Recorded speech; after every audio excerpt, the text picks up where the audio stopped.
The shriveled, crow-pecked head on London Bridge once belonged to Henry VIII's most trusted confidant, the very man privileged to sleep at the foot of the royal bed. Dragged mercilessly through the mud to the Tyburn gallows, what drove Thomas Culpeper to commit the ultimate betrayal and lose his head for the Queen's lust? Creeping through secret corridors while the aging king slept, he entered the bedchamber of the 18-year-old Queen Catherine Howard, a monumental deceit that shattered a tyrant's pride and provoked a ruthless vengeance. Forced to hear his accomplice's agonizing screams before facing the axe, was Culpeper a tragic romantic, or simply the most reckless madman of the Tudor era? Thomas Culpeper was born around the year 1514. He did not climb his way up from the bottom of society. He was born directly into the upper echelons of the social elite. He came from a prominent, incredibly wealthy gentry family seated at Bedgebury in Kent. His family owned vast tracts of land. They wielded significant local authority. But in the Tudor court, mere wealth was not enough. Money could not guarantee access to the king's inner circle.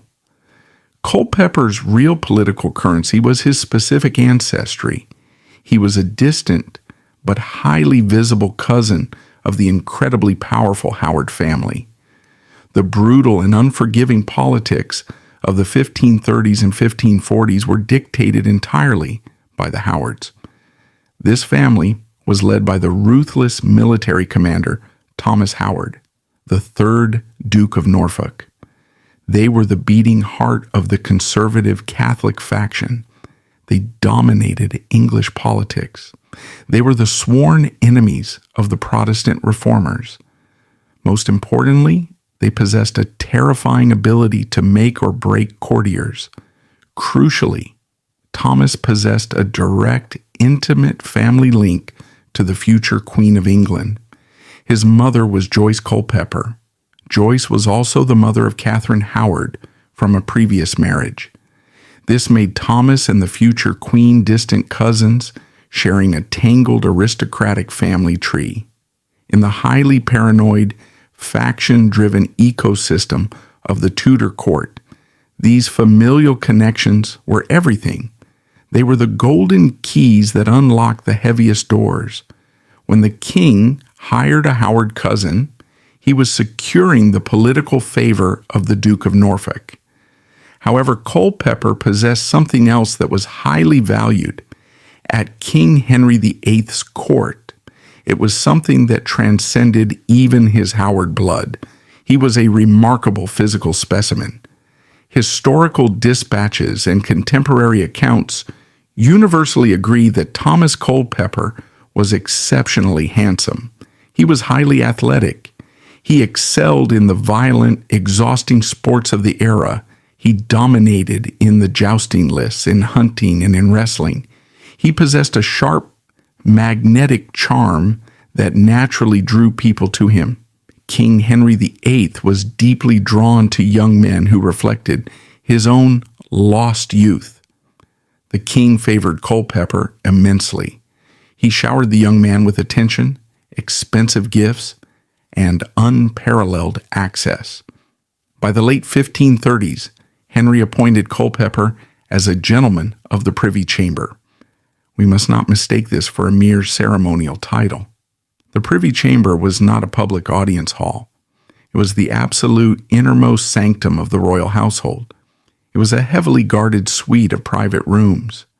It was the place where the king actually lived, entirely removed from the prying eyes of the broader court.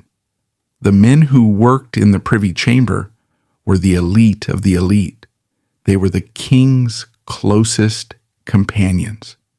They physically dressed the king in the morning. They fed him his private meals. They bathed him. Most importantly, they listened to his private, unguarded thoughts and his secret political musings. To have a friend in the Privy-Chamber was to have a direct line into the sovereign's mind. Culpeper was given the highest, most intimate honor a courtier could possibly achieve within this sacred space. He was frequently tasked with sleeping on a small, portable pallet bed. This bed was not placed in a servant's quarter down the hall. It was placed right at the very foot of King Henry VIII's own massive, heavily draped four-poster bed. Thomas Culpeper was the absolute last face the King of England saw before he closed his eyes to go to sleep. Furthermore, by strict royal decree, he was the man entrusted with locking the royal bedchamber from the inside. He held the physical security of the entire nation in his hands. He was the ultimate insider. This unprecedented level of daily access bred a highly toxic, dangerous level of arrogance in the young courtier. He was constantly shielded by massive royal favor. He was protected by his aristocratic Howard blood. When a man is told every single day that he is untouchable, he eventually decides to test the absolute boundaries of that theory. Culpeper began to view himself as a god among men. And in the summer of 1539, this grand delusion reached a horrifying, blood-soaked peak. This specific event is crucial to grasping his true psychology. It completely shatters the modern myth of the gentle, love-struck courtier. According to surviving legal records and the patent rolls of King Henry VIII, Thomas Culpeper was involved in a brutally violent crime. While riding in the countryside, Culpeper and a group of his armed retainers cornered the wife of a local park keeper. Many historians argue, based on the legal documents of the era, that she was physically restrained. Culpeper then allegedly raped her. The horror of the assault did not end there. A local villager, hearing the struggle, bravely attempted to intervene. This villager tried to stop the violent attack. In the ensuing chaos, this man was brutally murdered. Some scholars propose Culpeper himself struck the fatal blow. Other historians believe his retainers carried out the killing on his direct orders. Regardless of who held the weapon, the legal reality in 16th century England was absolute. Murder and rape were capital offenses. By all the established laws of the land, Thomas Culpeper's aristocratic status should not have saved him. He should have been immediately arrested by the local magistrate. He should have been stripped of his prestigious position in the Privy-Chamber. He should have been dragged to a public gallows and hanged by the neck until dead. Instead, the Tudor justice system completely bent to the will of the sovereign. King Henry VIII personally intervened. The king, acting entirely out of deep personal affection for his favorite courtier, issued a formal royal pardon. He completely wiped the slate clean. Culpeper was legally absolved of both the rape and the murder. He did not face a trial. He did not face the executioner. He simply returned to his highly privileged life at court. He returned to sleeping at the foot of the king's bed, exactly as if the horrific violence had never occurred. This royal pardon was arguably the absolute worst thing that could have happened to Thomas Culpeper's psychology. It did not humble him. It did not make him grateful. It cemented a dangerous, grandiose delusion in his mind. The pardon taught him a terrifying lesson. The laws of ordinary men simply did not apply to him. If he could commit rape and murder in broad daylight and be instantly forgiven by the supreme head of the church, what couldn't he get away with? This newly confirmed God complex set the psychological stage for the most reckless, suicidal affair in English history. But the treasonous affair did not begin with a sudden midnight rendezvous. It began slowly. It simmered in the grand, crowded palaces near London, through stolen glances and secret tokens. To escalate from courtly flirtation to physical treason, Culpeper needed a logistical miracle. That miracle arrived in the grueling summer of 1541, driven entirely by the decaying health of the king. The royal pardon of 1539 fundamentally altered Thomas Culpeper's mind. He had stood on the very precipice of the executioner's scaffold, accused of the most violent crimes imaginable. He had been pulled back by the sheer, unyielding favor of King Henry VIII. This absolute immunity did not create a loyal, grateful servant. It created a deeply arrogant, reckless predator. He was a man who truly believed that the laws of God and the laws of England simply stopped at the edges of his velvet cloak. With this toxic, grandiose delusion firmly cemented in his psychology, the stage was set for a catastrophic betrayal. The treasonous affair between Thomas Culpeper and Queen Catherine Howard did not begin with a sudden dramatic midnight rendezvous. It began as a slow, highly dangerous game of courtly flirtation. It started simmering in the spring of 1541. The royal court was moving between the grand sprawling palaces of Greenwich and Richmond. Surviving testimonies from the subsequent investigations detail these early days. The young queen and the king's favorite courtier exchanged lingering glances. They secretly passed small tokens of affection. But a crowded Tudor palace was an ecosystem built entirely on whispers, spies, and hidden agendas. It was incredibly difficult to find genuine privacy. To escalate the affair from stolen glances to physical treason, they needed a logistical miracle. That miracle arrived in the summer of 1541. It came in the form of a massive, unprecedented royal undertaking known as the Northern Progress. From June to October of that year, King Henry VIII undertook a grueling months-long royal tour. He moved his entire court deep into the north of England. This was not a leisurely holiday. It was a massive military and political operation.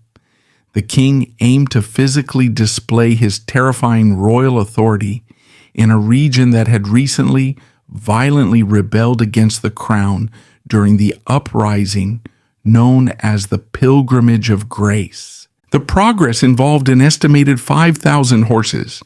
It required hundreds of wagons. It was essentially a heavily armed moving city. The sheer mechanics of Culpeper's successful treason during this chaotic journey relied heavily on the rapidly decaying physical state of King Henry VIII. The logistics of the affair were deeply tied to the monarch's fragile health. By the summer of 1541, Henry was around 50 years old. The golden, athletic Renaissance prince of his youth was entirely gone. Surviving armor measurements and diplomatic dispatches paint a grim, undeniable picture. The king was morbidly obese. His waistline had expanded to an estimated 52 inches. He required specialized wooden machinery just to be hoisted onto his horse, but his immense weight was not his greatest vulnerability. The king suffered from a severe, chronic, and highly debilitating medical condition. Many modern medical historians believe Henry suffered from severe osteomyelitis. This was likely a bone infection originating from a catastrophic jousting accident in 1536. Other scholars strongly suggest he suffered from chronic, ulcerated leg wounds exacerbated by untreated type 2 diabetes or a rare blood disorder. Whatever the precise modern diagnosis, the physical reality of these wounds in the 16th century is horrifying to consider. He had deep, rotting sores on his legs. These fistulas frequently closed over, trapping the infection deep inside the tissue. This caused the king agonizing, unremitting, blinding pain. His royal physicians had to regularly cut the wounds open again. They had to physically drain the putrid pus to relieve the pressure. The wounds smelled incredibly foul, a detail frequently noted by terrified foreign ambassadors in their private letters. The physical pain dictated the entire rhythm of the Tudor court. It made the king highly paranoid. It made his temper volatile and extraordinarily deadly. To manage this overwhelming agony, the royal physicians treated the king with the strongest sedatives available in the 16th century. Pain management in this era was a brutal, imprecise science. The doctors likely used strong tinctures of alcohol mixed heavily with potent, dangerous herbs. They frequently relied on extracts of poppy, henbane, or mandrake root. Therefore, when King Henry VIII finally went to sleep at night, he did not just lightly doze. The combination of deep physical exhaustion, extreme obesity, and heavy narcotics plunged the king into a deep, heavy, drug-induced stupor. He was not a man who was going to wake up easily in the middle of the night. He was known to snore loudly. The heavy rhythmic sound echoed through the private royal apartments. Thomas Culpeper knew this intimately. He understood the king's medical routine better than almost anyone alive. He knew the exact dosage of the king's wine. He knew the precise depth of the king's sleep. He knew this because Culpeper was the man sleeping on the small pallet right at the foot of the massive royal bed. The Northern Progress provided Culpeper with the perfect architectural storm. When the royal court resided in massive, sprawling palaces near London, the king and queen lived in entirely separate, highly secure wings. They were surrounded by dozens of personal servants. Sneaking between them was a logistical nightmare. But during the progress, the massive court was forced to cram into much smaller, older, heavily fortified castles in the north. They stayed in grim stone fortresses like Lincoln Castle and Pontefract Castle. In these ancient buildings, space was incredibly tight. The king's private rooms and the queen's private rooms were forced into close, uncomfortable proximity. They were often separated only by a thick wooden partition or a heavy woven tapestry. More importantly, these older castles were riddled with dark, narrow back stairs and hidden, drafty service corridors. This architectural intimacy was Thomas Culpeper's golden window of opportunity. We can construct a highly accurate timeline of his nightly movements based on the later, terrified confessions of the palace staff. Culpeper would lie quietly on his pallet in the dark. He would listen to the heavy, labored, narcotic-laced breathing of the King of England. He would wait until the snoring reached a deep, rhythmic cadence. He understood that patience was his greatest weapon. He usually waited until 11 o'clock at night. Sometimes he waited until midnight. Then Thomas Culpeper would silently stand up. He would move to the heavy oak door of the king's bedchamber. This was the door he was specifically entrusted to keep locked. He would quietly turn the iron key from the inside. He would step out into the freezing stone corridors. He was leaving the most powerful, dangerous man in Europe entirely vulnerable in the dark. He was walking directly toward the Queen's bedroom. He was committing high treason with every single step he took. Navigating a heavily guarded Tudor castle in the dead of night was an incredibly dangerous undertaking. The dark, freezing hallways of northern fortresses like Lincoln and Pontefract were not empty. They were actively patrolled by the yeomen of the guard. These formidable men were the king's elite personal bodyguards. They stood rigidly in the flickering torchlight, armed with heavy, bladed halberds. They were specifically and rigorously tasked with stopping assassins from reaching the royal apartments.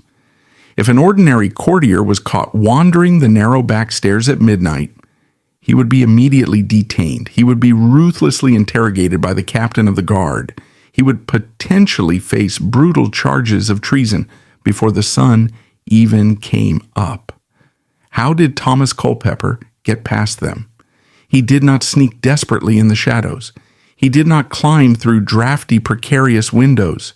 He used the ultimate terrifying privilege of the king's inner circle.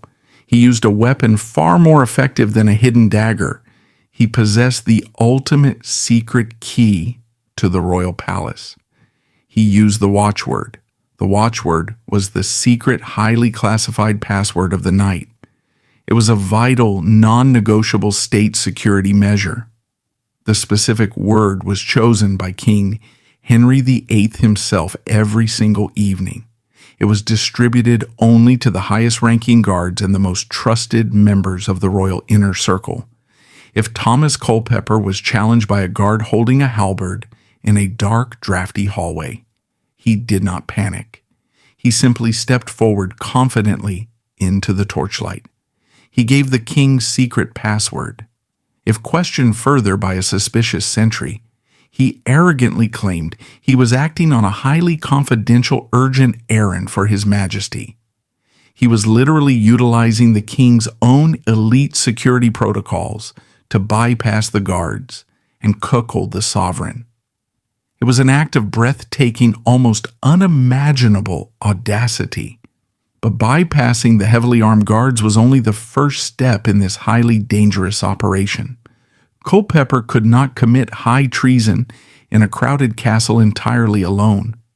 He needed a highly capable accomplice waiting for him in the dark. He needed someone willing to risk the executioner's axe to facilitate his desires. Culpeper had the perfect accomplice waiting for him at the top of the stairs. Her name was Jane Boleyn, the Viscountess Rochford. Lady Rochford was the Queen's senior lady-in-waiting. Her presence in this story is one of the darkest, most fascinating elements of Tudor history. She was the widow of George Boleyn. This made her the sister-in-law of the executed Queen Anne Boleyn. She was an absolute veteran of the Tudor court. She had survived the bloodiest political purges in English history through sheer, calculated grit. Yet, in the summer of 1541, this seasoned, traumatized survivor transitioned from a dutiful servant into the ultimate royal madame. Historians still fiercely debate her true motivations. Why would a woman who had seen her own husband beheaded for treason risk everything to facilitate another queen's affair? Some scholars argue she was coerced or severely bullied by a headstrong teenage queen. However, a significant number of historians point to her highly active, indispensable role in the logistics of the treason.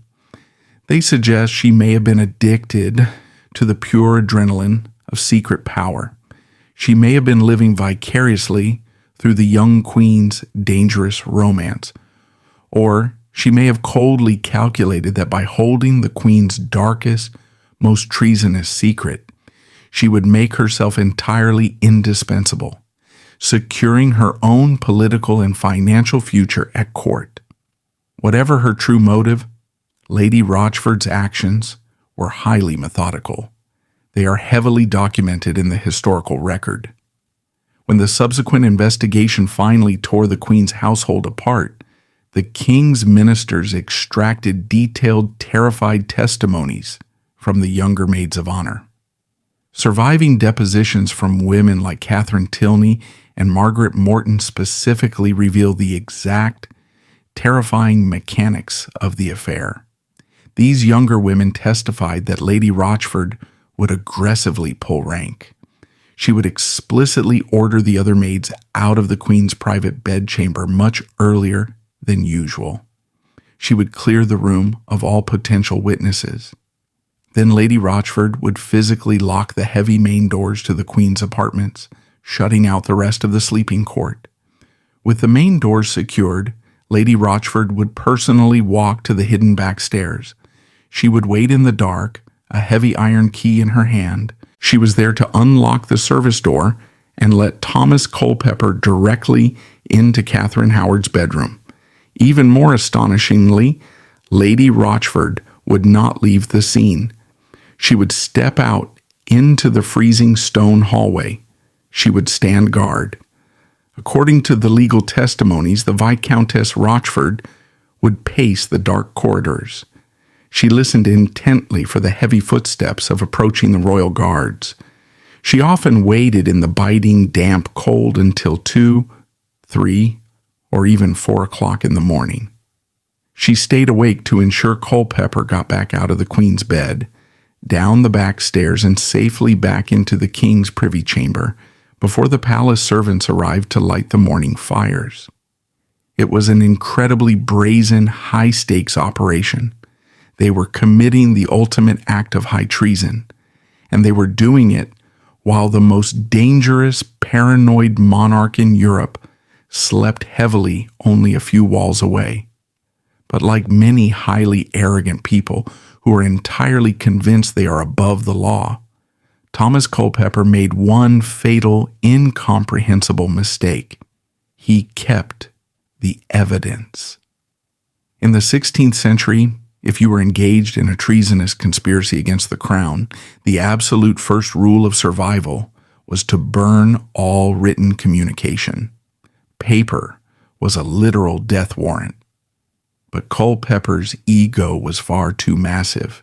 He believed his Howard blood and his immense royal favor made him invincible. He likely viewed the physical evidence not as a danger, but as a trophy of his ultimate conquest. He held on to a handwritten love letter from Queen Catherine Howard. Catherine was not highly educated by the rigorous, humanist standards of previous queens like Catherine of Aragon or Anne Boleyn. Her handwriting was somewhat sprawling, phonetic, and difficult to read, but the core intent of the letter was devastatingly clear. In this surviving document, which is still carefully preserved and held in the National Archives in London today, the teenage queen affectionately calls the king's favorite courtier her sweet little fool. Crucially, the letter provided concrete, written, undeniable proof of the conspiracy. Catherine explicitly instructed Culpeper on the logistics of their secret meetings. She wrote one specific sentence that would seal the fate of 3 people. "Come when my Lady Rochford is here." This single sentence doomed Jane Boleyn. It legally, irrefutably proved her active role as a co-conspirator and a facilitator of high treason. The letter ended with a damning, highly romantic promise. The Queen of England signed off to Thomas Culpeper with the words, "Yours as long as life endures." Culpeper took this explosive, treasonous document. He did not throw it into the hearth fire. He folded it up. He hid it among his personal possessions. He carried the physical, undeniable proof of his own impending death in his velvet pockets. The entire fragile house of cards they had built was bound to fall, a secret shared by a queen, an arrogant courtier, a scheming lady-in-waiting, and whispered about by terrified, displaced maids, could not survive long. The paranoid ecosystem of the Tudor court was designed entirely to root out secrets. The collapse happened with terrifying, blinding speed in early November 1541. The royal court had finally returned from the exhausting northern progress. They were resting at the magnificent Hampton Court Palace. The king was publicly, joyously giving thanks to God in the royal chapel for his pure, beautiful young wife. But Archbishop Thomas Cranmer had just been handed a devastating, meticulously detailed report. A Protestant reformer named John Lascelles had come forward. He detailed Catherine Howard's scandalous, hidden sexual past with another man, a secretary named Francis Derham, long before she had ever married the king. Cranmer, absolutely terrified of the king's volatile wrath, did not speak the words aloud. He quietly left a sealed written letter detailing these explosive accusations directly on the king's seat in the chapel. The illusion of the perfect queen was about to shatter. The subsequent investigation would be completely ruthless. It would rapidly spiral far out of the king's control, and it would shine a blinding, lethal light directly into the dark corners of the Privy-Chamber. The secret was finally out. Archbishop Cranmer's letter had brutally pierced the king's perfect delusion, but King Henry VIII was not a man to accept public humiliation quietly. He demanded a rigorous, entirely ruthless investigation. The Tudor state machine awoke. Its first target was not the king's favorite courtier, but the man from the queen's hidden past. When Archbishop Thomas Cranmer left the sealed letter on King Henry VIII's seat in the royal chapel, he was risking his own life. Delivering bad news to a volatile, ailing tyrant was an incredibly dangerous gamble. The king read the detailed accusations regarding Queen Catherine Howard's hidden past. His initial reaction was not a violent, screaming rage. Surviving state papers indicate that the king's first response was absolute, stubborn denial. He had built a massive psychological fortress around the idea of Catherine's absolute purity. To accept the accusations was to accept that he had been spectacularly, publicly manipulated. King Henry VIII firmly believed the document was a malicious forgery. He suspected it was designed by his political enemies to ruin his domestic happiness. However, as a seasoned monarch, he could not simply ignore a formal written accusation against the Queen's virtue. He ordered a strict, highly secretive investigation. He tasked Cranmer and his closest ministers to look into the matter. He explicitly instructed them to conduct the inquiry quietly. He desperately hoped they would completely clear the Queen's name. But the investigation was not quiet for long. The Tudor state machine, once awakened, moved with terrifying efficiency. The investigators started with the men named in Cranmer's report. They immediately targeted Francis Derham. He was the gentleman's secretary who had allegedly engaged in a physical relationship with Catherine long before she wore the crown. Derham was currently working inside the royal household. He had been given a position as an usher to the Queen. The King's Council used a calculated deception to remove him without alerting the Howard faction. They quietly arrested Derham under the false pretense of investigating him for piracy, utilizing his somewhat checkered past in Ireland as an excuse. He was removed from the sprawling luxury of Hampton Court Palace. He was transported directly to the grim, freezing stone walls of the Tower of London. Once inside the fortress, the pretense of piracy was immediately dropped. The interrogators confronted Derham with the testimonies of several former maids. This is where the rigid, brutal class hierarchy of 16th century English law became terrifyingly apparent. Thomas Culpeper was an elite aristocrat. Francis Derham was a mere gentleman's secretary. He was a commoner.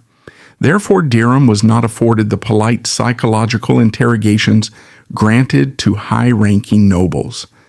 He was subjected to the absolute maximum physical terror of the Tudor justice system. Many historians note that Derham was explicitly threatened with and ultimately subjected to the rack. This was the most feared instrument of torture in England. The wooden frame physically pulled a man's body apart. It violently dislocated the shoulders, the hips, and the knees. The agony was absolute and mind-shattering. Under this immense, unrelenting physical destruction, Francis Derham fought desperately for his life.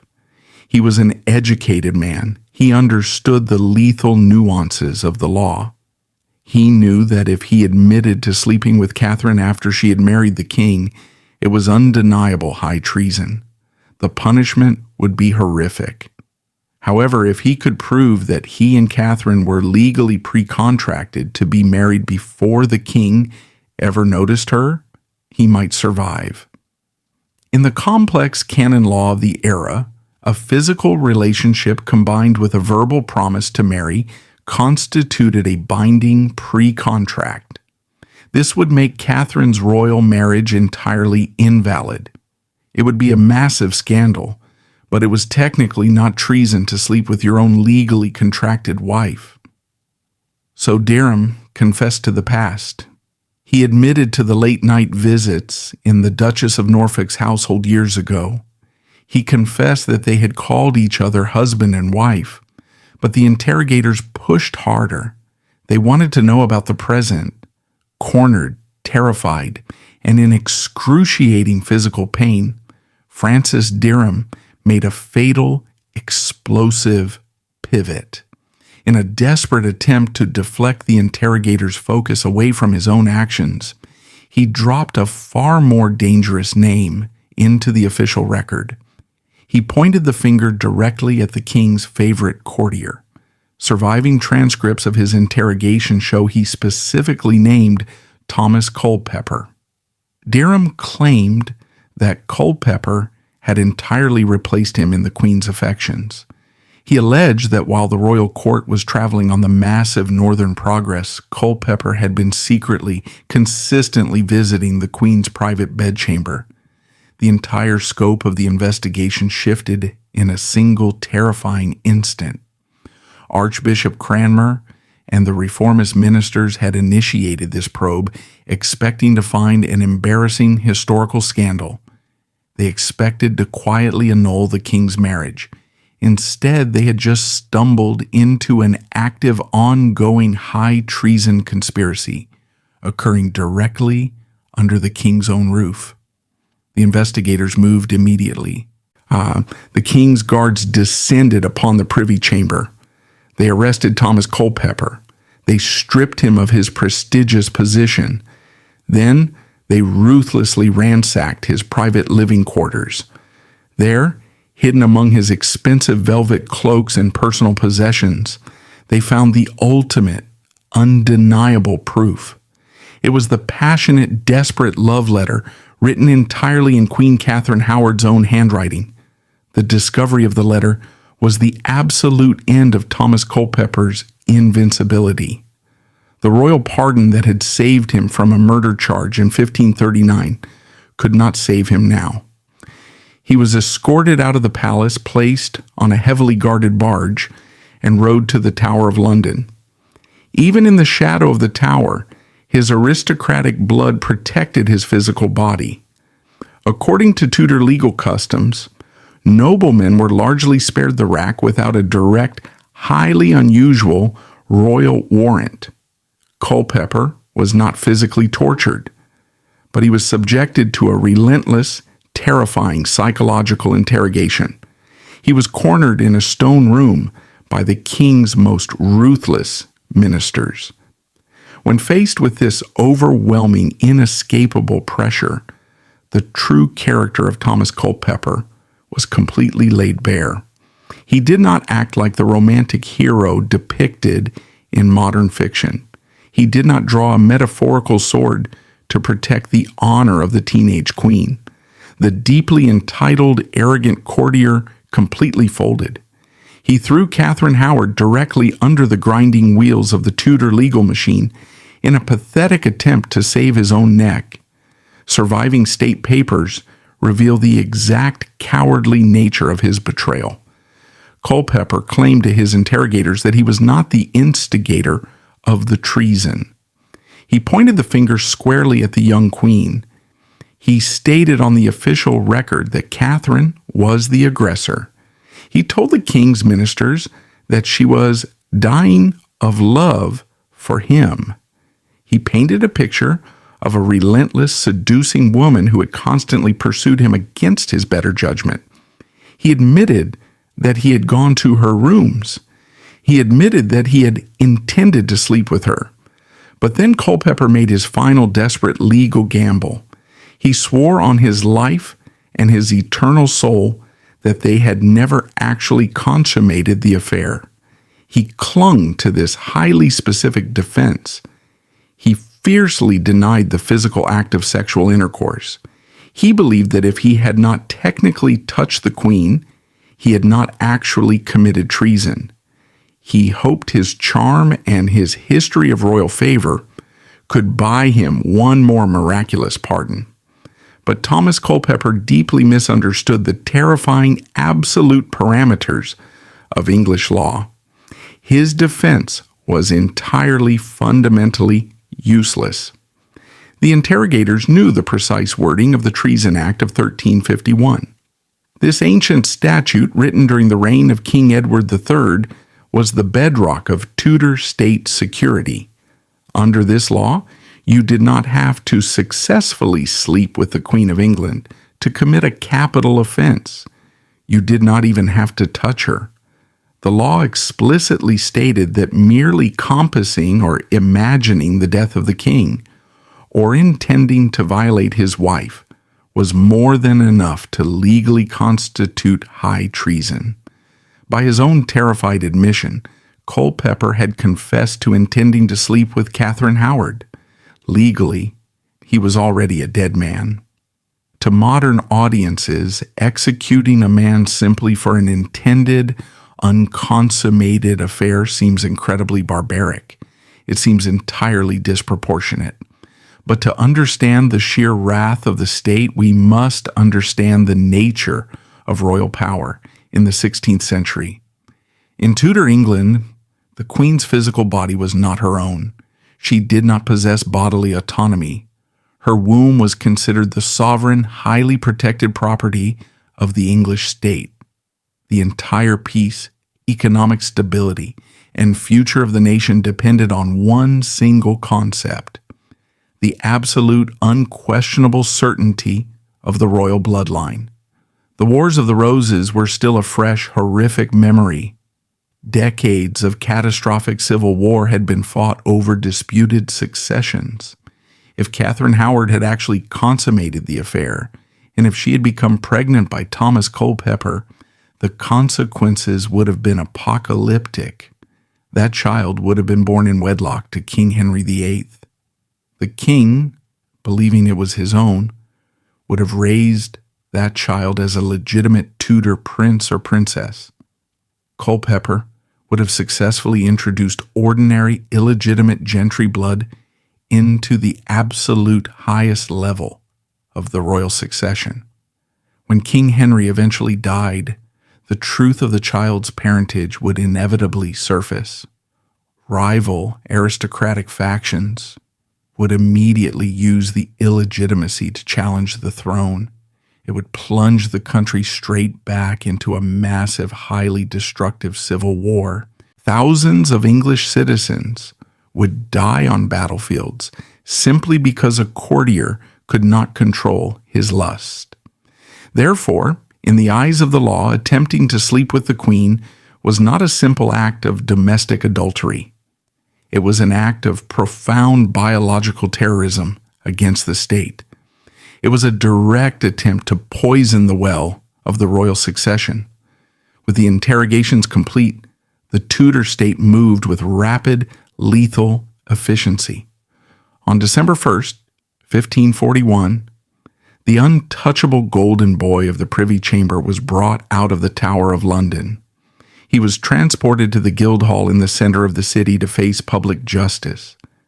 The trial was a mere formality. The verdict was never in doubt. The Guildhall had delivered its inevitable, legally required judgment. The golden boy of the Tudor court was officially condemned to die. But the final, terrifying act of this drama did not belong to the judges or the terrified jury. It belonged entirely to the sovereign. The broken king was preparing to extract a deeply personal, highly humiliating revenge. The Guildhall in London was a cavernous, imposing structure built for civic governance and grand banquets. But on December 1st, 1541, it was transformed into a theater of absolute state vengeance. Thomas Culpeper, the charismatic, untouchable golden boy of the Tudor court, stood before his judges. He stood alongside Francis Dereham. The trial was a highly orchestrated, meticulous legal performance. The Tudor justice system in state trials was not designed to discover the objective truth. It was designed to publicly, legally confirm the king's predetermined verdict. The jury was composed of prominent men, but these men were heavily pressured by the crown. They were acutely aware that delivering the wrong verdict, or even hesitating, could result in their own imprisonment or financial ruin. The king's prosecutors systematically laid out the devastating case. They read the terrified sworn testimonies of the queen's maids.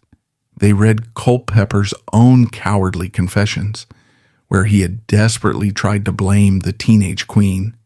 Finally, they produced the physical, undeniable proof. The handwritten love letter, penned by Catherine Howard herself, was presented to the court.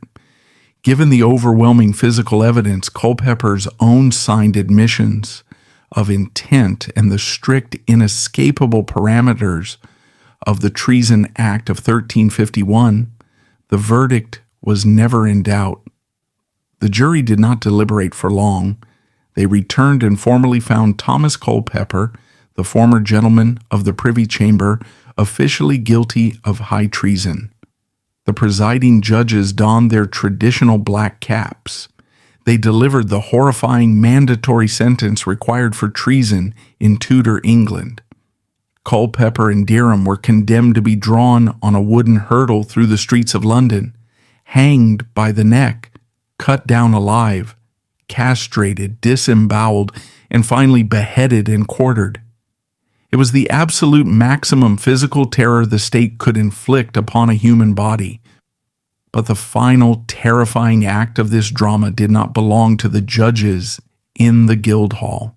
It belonged entirely to the sovereign sitting miles away in his private apartments. For King Henry VIII, this betrayal was deeply, devastatingly personal. It was a violation that struck at the very core of his identity. He had genuinely, blindly loved Catherine Howard. He had publicly called her his rose without a thorn. More intimately, he had explicitly, deeply trusted Thomas Culpeper to guard his physical body while he slept. When the king's highest ministers finally presented the complete, legally verified details of the affair to the monarch, the psychological fortress of the aging tyrant completely collapsed. Historical eyewitnesses in the council chamber reported a scene of profound, astonishing vulnerability. The most terrifying monarch in Europe, a man who had casually signed the death warrants of his closest friends, his ministers, and his wives, wept openly. Surviving dispatches from foreign ambassadors note that Henry sobbed loudly in front of his counselors. His massive, fragile ego was completely shattered. He lamented his terrible misfortune in marriage. He mourned the loss of the young bride he genuinely believed had rejuvenated his decaying body. He reportedly screamed for a sword, declaring in a fit of hysterical grief that he would go to the Queen's apartments and kill her with his own hands. Some historians believe his tears were a genuine manifestation of deep psychological trauma. Others argue it was a theatrical display of self-pity from a clinical narcissist who could not fathom being deceived. Regardless of the psychological root of his tears, in the halls of the Tudor court, royal sorrow was an incredibly dangerous emotion. The tears of a tyrant are merely the prelude to slaughter. When King Henry's weeping finally stopped, his grief hardened instantly into a cold, crushing, and deeply humiliating vengeance. The king looked at the death sentences handed down at the Guildhall. He decided to exercise his absolute royal prerogative. King Henry VIII formally commuted Thomas Culpeper's sentence. He reduced the full, unimaginable horror of being drawn and quartered down to a simple execution by beheading. To modern observers, this looks like an act of grace. It was absolutely not an act of mercy. It was a highly calculated, cold-blooded display of strict Tudor class division. Henry allowed Culpeper to die a noble death by the axe solely because of his elite aristocratic blood. Thomas Culpeper was a Howard cousin. He was a gentleman of high birth. Francis Derham, however, was a mere gentleman's secretary. He was a commoner. Therefore, the king forced Francis Derham to endure the full, gruesome, prolonged punishment of the traitor's death. The state demanded a bloody spectacle, and the commoner would provide it. But King Henry VIII was absolutely not going to let the man who had cuckolded him die with quiet dignity. He wanted Thomas Culpeper entirely humiliated before the eyes of the nation. On the freezing morning of December 10th, 1541, Culpeper was denied the ultimate aristocratic privilege. He was not granted a private, quiet execution inside the secure, elite walls of the Tower of London.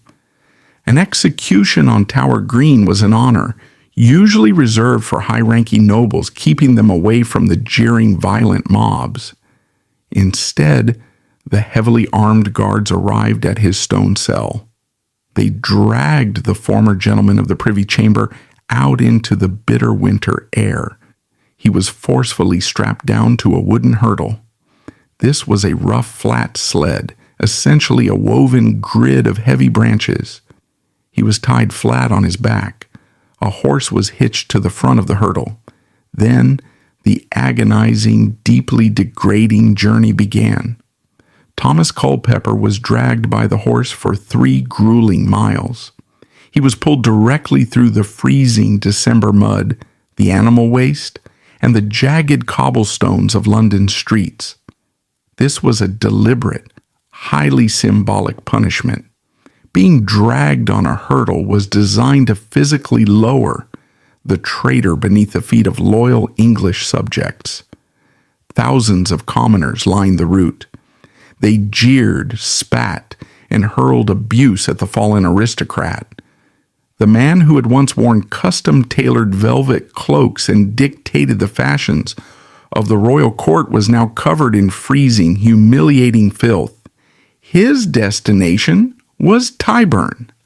Tyburn was the notorious sprawling public execution ground located on the outskirts of the city. It was the place where common thieves, murderers, and the lowest criminals of London were hanged. Bringing a highly prominent courtier to the Tyburn tree was a deliberate, massive insult to his status. When the battered, mud-soaked Culpeper finally arrived at the heavy wooden gallows at Tyburn, he was subjected to a final, horrifying piece of psychological torture. The king's officers forced him to stand in the freezing cold and watch the execution of Francis Derham first. Culpeper had to stand in the mud and watch as the other man in Catherine's life was pushed roughly off the cart. He watched as Derham was hanged by the neck. He watched as the executioner quickly cut the thick hemp rope, ensuring Derham fell to the dirt while still fully alive and conscious. Many historians note the sheer, visceral horror of the Tudor treason punishment. Culpeper was forced to watch the executioner slice open Derham's abdomen. He watched the man's internal organs be pulled out and thrown into a burning brazier, right before Derham's fading, terrified eyes. Finally, he watched the executioner sever Derham's head and begin methodically chopping the ruined body into 4 quarters. It was a devastating, bloody warning. It was carefully designed by the Tudor state to completely break Culpeper's spirit before his own life was extinguished.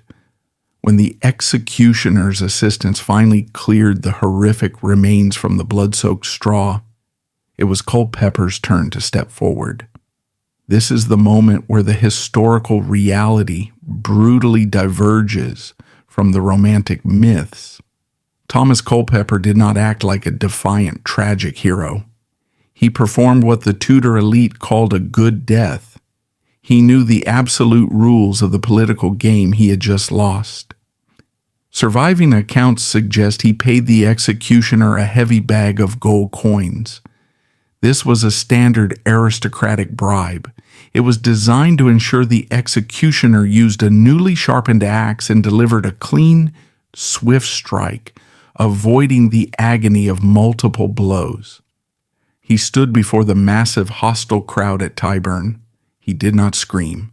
He did not protest his innocence. He did not speak a single word about his consuming love for the teenage queen. Most importantly, he did not utter a single defiant word of blame against King Henry VIII. Instead, Culpeper simply acknowledged his status as a wretched, miserable sinner. He publicly asked God for forgiveness. He played the highly scripted, submissive role perfectly. This silent, obedient compliance was not an act of bravery. It was a desperate, final, legal bargain. By accepting his guilt publicly and by praising the king's absolute justice on the scaffold, Thomas Culpeper was trying to protect his surviving family back in Kent. Specifically, he was trying to protect his older brother, Thomas Culpeper, the elder. In the ruthless arena of Tudor law, a traitor's family could be subjected to the terrifying doctrine of the corruption of blood. If a condemned man fought back on the scaffold, or if he insulted the king's honor before he died, the crown could retaliate aggressively against his living relatives. The king could legally seize all of the extended family's property. He could strip them of their inherited titles. He could financially and socially ruin them for generations. Culpeper swallowed his immense arrogance. He took the axe quietly, ensuring his brother could safely keep the family estates and survive the king's unpredictable wrath. He knelt down in the filthy, blood-soaked straw. He positioned his neck on the wooden block.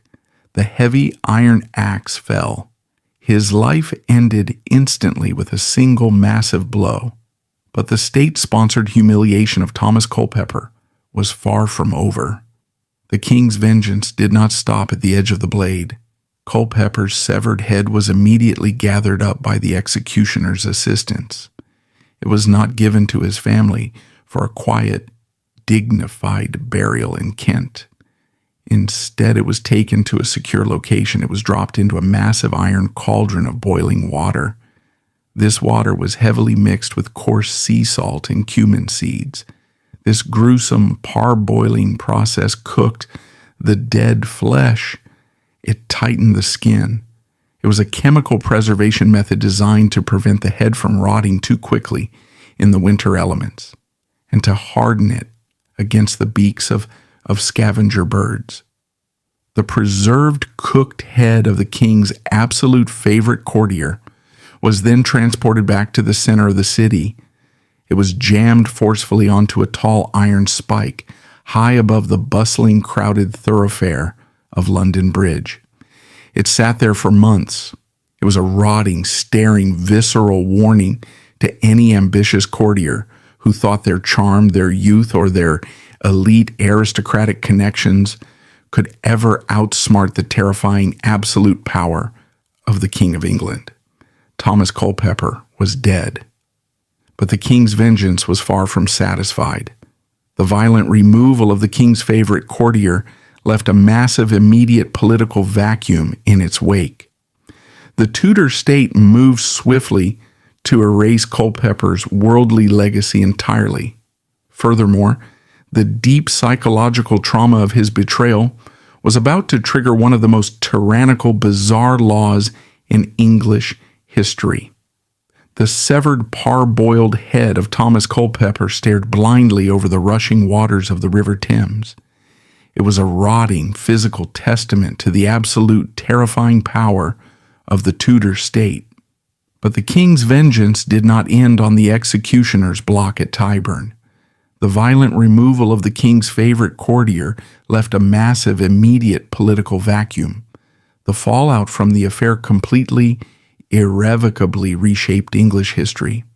First, the crown moved to completely annihilate Culpeper's worldly legacy. The Tudor state did not simply execute traitors. It legally erased them. Through a devastating legal mechanism known as a writ of escheat, all of Thomas Culpeper's vast personal estates were immediately frozen by the Crown's auditors. His massive wealth, his lands, and his highly lucrative properties were completely confiscated by the state. This included the grand sprawling estate of Penshurst. The king absorbed this immense wealth. Then, in a highly calculated political move, Henry VIII distributed Culpeper's seized properties as rewards.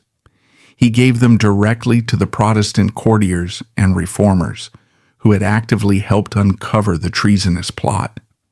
Politically, the scandal was an absolute, unmitigated massacre for the conservative Catholic faction at court. The Howard family had gambled everything on the teenage queen. Now their influence was completely shattered. The powerful Thomas Howard, 3rd Duke of Norfolk, was Catherine's uncle. He was the fearsome patriarch of the conservative faction. Yet he was so utterly terrified for his own life that he completely abandoned his bloodline. Surviving state papers reveal the exact nature of Norfolk's desperate survival tactics. He frantically wrote groveling, panicked letters directly to King Henry VIII.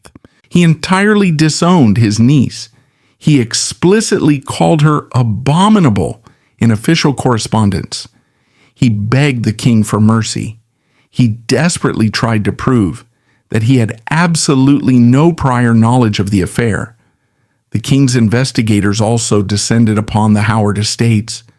They arrested the elderly Dowager Duchess of Norfolk. She was the woman who had carelessly overseen Catherine's youth in the chaotic household at Lambeth. They threw the elderly matriarch into the Tower of London. They ruthlessly ransacked her properties, searching for any hidden evidence of a wider Howard conspiracy against the throne. With the conservative faction retreating in absolute terror, the political pendulum swung violently. Archbishop Thomas Cranmer and the Protestant reformers immediately seized absolute, unquestioned control of the king's Privy Council. But the most terrifying consequence of Culpeper's arrogance was legal. The psychological trauma of the betrayal triggered one of the most tyrannical, bizarre pieces of legislation in English history. King Henry VIII was deeply, permanently humiliated. He was terrified of ever being made a fool of again. He forced his heavily bullied Parliament to pass the Treason Act of 1541. This unprecedented, draconian law completely weaponized the royal marriage bed. It explicitly made it an act of high treason, punishable by death for any woman who was not a virgin to marry the king without fully disclosing her sexual past. Furthermore, the law cast a massive, terrifying net over the entire royal court.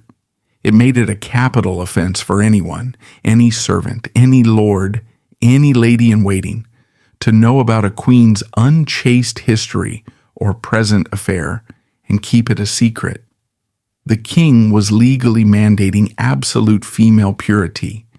He was actively turning his entire court into a network of terrified informants under the direct threat of the executioner's axe. The king was so psychologically broken by the betrayal that a profound, unprecedented constitutional shift occurred. Historically, English monarchs traveled to Parliament to sign death warrants and acts of attainder in person. It was a required, highly formal display of royal authority. But King Henry VIII was too emotionally fragile. He simply could not bear to sit in the House of Lords. He could not listen to the sordid, explicit details of his wife's affair read out loud to the assembly. To solve this, the Tudor state invented a completely new legal mechanism.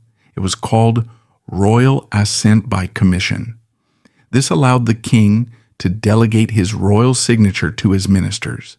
He could legally condemn his teenage wife to death from the isolated safety of his private apartments. He never had to see her face again. He never had to listen to the parliamentary proceedings. With the Act of Attainder successfully passed by commission, the fate of the women was absolutely sealed. On the freezing morning of February 13th, 1542, exactly 2 months after Thomas Culpeper's bloody death at Tyburn, Queen Catherine Howard and her senior lady-in-waiting Jane Rochford were brought out of their stone cells. They were not dragged through the mud to Tyburn. As a queen and a viscountess, they were granted the aristocratic privilege of a private execution. They were led to the blood-soaked grass of Tower Green, safely inside the high walls of the Tower of London. Historical chronicles provide a deeply poignant, horrifying detail regarding the Queen's final hours. Catherine Howard was still a teenager. She was utterly terrified. Surviving accounts suggest that the night before her execution, she made a desperate, highly unusual request to the lieutenant of the tower. She asked that the heavy wooden executioner's block be brought directly into her cell. The teenage girl spent her final evening practically rehearsing her own violent death. She practiced how to arrange her heavy velvet skirts. She practiced how to lay her neck upon the wood with aristocratic dignity. The next morning, Catherine Howard was led to the scaffold. She spoke briefly, publicly confessing her sins. She knelt down in the straw. The executioner severed her head with a single heavy blow. Lady Jane Rochford, the royal madam who had paced the freezing corridors during the northern progress, followed her immediately. She watched the Queen die. Then she walked up the wooden steps. She laid her head on the exact same blood-stained block. With a second strike of the axe, the conspiracy was permanently, violently silenced. The lives of Catherine Howard, Jane Rochford, and Thomas Culpeper were entirely extinguished. For centuries, modern popular culture has aggressively attempted to romanticize Thomas Culpeper. Hit television dramas and historical fiction frequently paint him as a dangerously handsome, rebellious hero. They portray a tragic victim of circumstance, driven to his death by an uncontrollable, sweeping romance in a dark court. However, the stark, unforgiving historical record demands a much harsher, highly realistic verdict. Thomas Culpeper was not a romantic hero. He was a deeply entitled, dangerous predator. He was a man who already had the blood of a murdered villager on his hands, shielded entirely by an aristocratic pardon. He treated the most dangerous royal palace in Europe as his own private, consequence-free playground. When the Tudor state finally cornered him, he did not fight for love. He cowardly blamed the teenage queen to save his own neck. He played a reckless, arrogant game with a decaying tyrant, and he paid the ultimate bloody price.